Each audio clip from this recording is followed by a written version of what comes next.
изминуваат годините и ние низ нив. Одиме натаму меѓу ново лето и зимо, меѓу нови радости и предизвици, меѓу победи, разочарувања до нови остварувања. Нова година, нова надеж, дека се она што е добро од предходната, ќе продолжи во новата, а лошото никогаш нема да се повтори. Затоа во новата година посакувам многу добро здравје, радост, љубов и мир.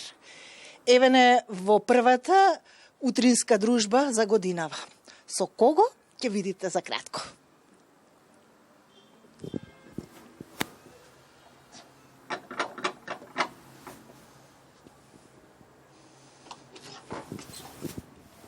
Добро утро.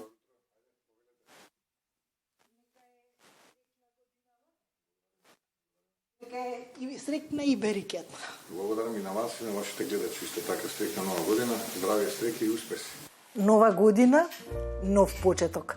Ви благодарам што ги отворивте вратите на вашиот дом токму во најубавиот период од годината да бидеме ваши гости. Да, благодарам на можноста и уште еднаш среќна нова година на вашите гледачи. Да окажем она клише здравје и среќа на сите, бидејќи тоа ни е најпотребно, но исто така мојата порака оваа година е да бидеме единствени и да се обединиме и да го победиме злото оваа година. Кои се желбите, кои се плановите за новата година? Па генерално тоа што кажав, да бидеме пред се здрави, бидејќи само здрав човек може да направи многу работи. Природно е да посакаме среќа, затоа што ни е потребна таа среќа во животот. Само среќен човек е и мотивиран човек. Да се обединиме, повторно ќе кажам, бидејќи тоа како народ ни е потребно. Да си подадеме рака, сосед на сосед, соработник на соработник, да се почитуваме повеќе. Затоа што мислам дека тоа ни недостасува. Имам чувство како да се помалку остануваме пријатели еден на друг и некако како да се отуѓуваме. И во рамките на семејството, но и во рамките на малото, и во рамките на градот, и во рамките на државата. Затоа ни е потребно мисламе на големо обединување. Ова е период од годината кога ги сумираме резултатите. Што направивме, што не направивме, што требаше да направиме, како направивме. Колку сте задоволен од направеното или од што сте незадоволен? Јас сум задоволен, иако секогаш може да биде подобро. Мора да се трудиме секогаш да бидеме подобри. Но генерално сум задоволен од тоа што е до сега сработено. Зборувам за оваа година која што измина 2022-та и на професионален план на универзитетот тука пред се мислам. Помина уште една генерација со настава. Помина уште неколку десетици студенти кои што претпоставам утре ќе бидат успешни инженери, своји луѓе, ќе формираат свој семејство. Но и на политички план, сепак годината покажавме дека не се сите исти. Дека една плејада градоначалници нови на ВМРО да поманеат различни возрасти, некои помлади, некои во подминати години би рекол, од различни професии, успеа да покажат и докажат дека не сме сите исти. Една година наистина реализирани многу проекти, без ниту еден скандал, што е многу важно. За Македонија тоа е многу важно, без ниту еден коруптивен скандал, нити пак обвинување за сторен криминал, што е многу важно, затоа што тоа е основата на се. Од тука почнуваат сите проблеми. Може би една работа недостасуваше, тоа е да успееме некако да дојдеме до предвремени парламентарни избори, но ете не успеавме. За жал немаме свесни 61 гласа во рамките на парламентот кои што ќе го стават својот личен и партиски интерес на страна, ќе го гледаат државниот интересот на народот во Македонија, без разлика тука дали се македонци, албанци, турци, роми, власи, срби, бочњаци, египтјани и така натаму и останати да ми простат што не ги спомена. треба да го гледат нивниот интерес и интересот на државата, но за жал така свесни луѓе минатата година не успеавме да најдеме.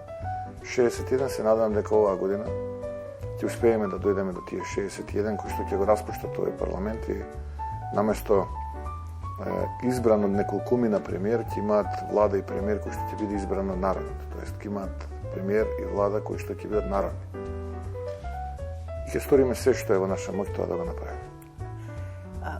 Политичар, но и професор на Машинскиот факултет. Каде ви е поудобно? Одговорот е лесен, секако помеѓу студентите.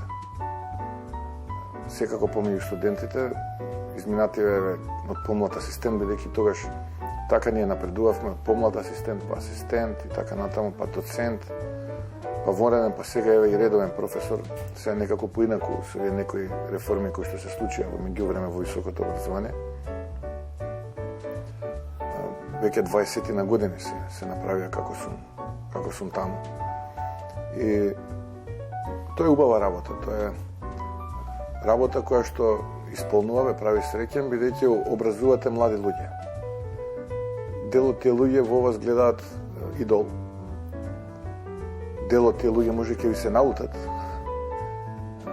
Но ние како институција повеќе од 15 на години правиме анкети и можам да кажам дека сум, еве, јас не зборам во прво лице, ни на прилично добра оценета од страна на студентите.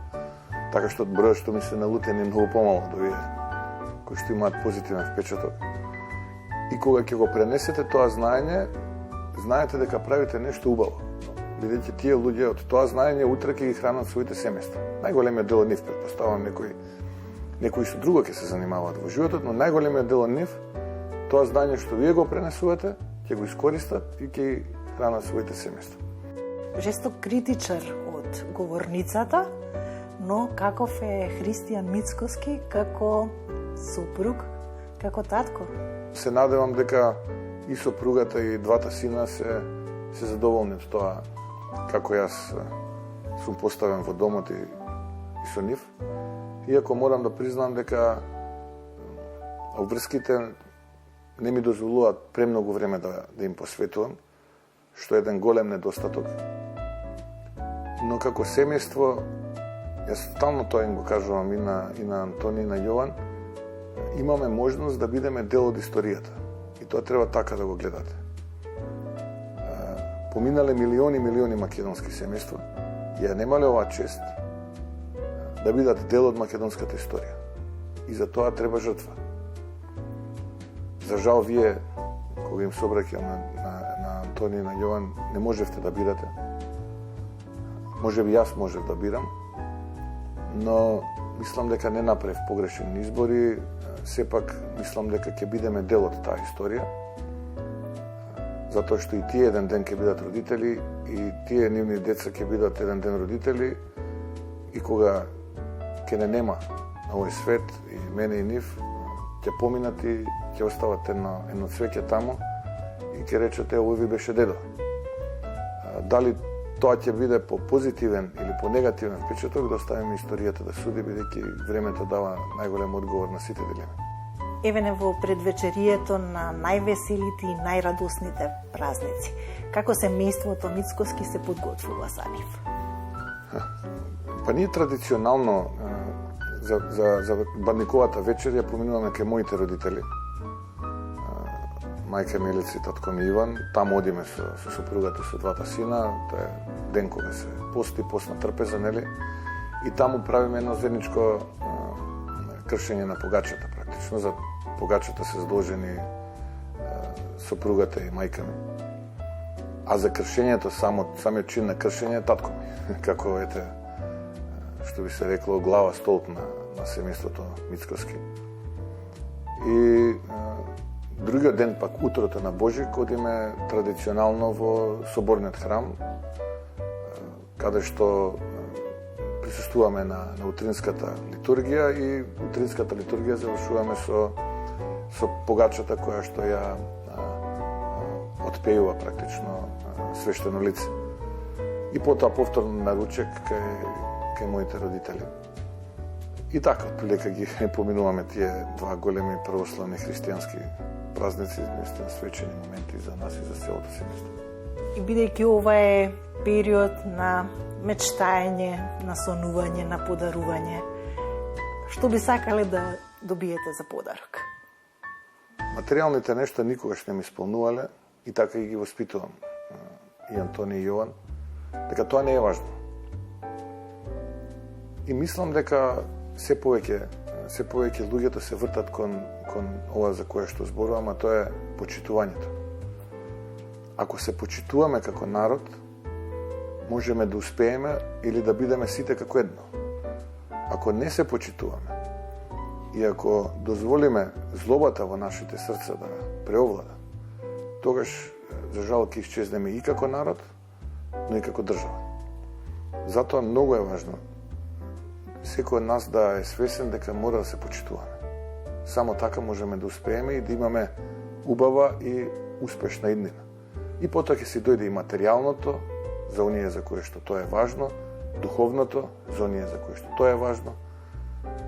И мислам дека тоа е единствената работа што сакам да ја добивам не само за новогодишната ноќ, туку и понатаму во животот. И да давам, да почитувам и да бидам почитуван. Ви благодарам што ова утро бевте гости на Македонија на утро. Благодарам на можноста.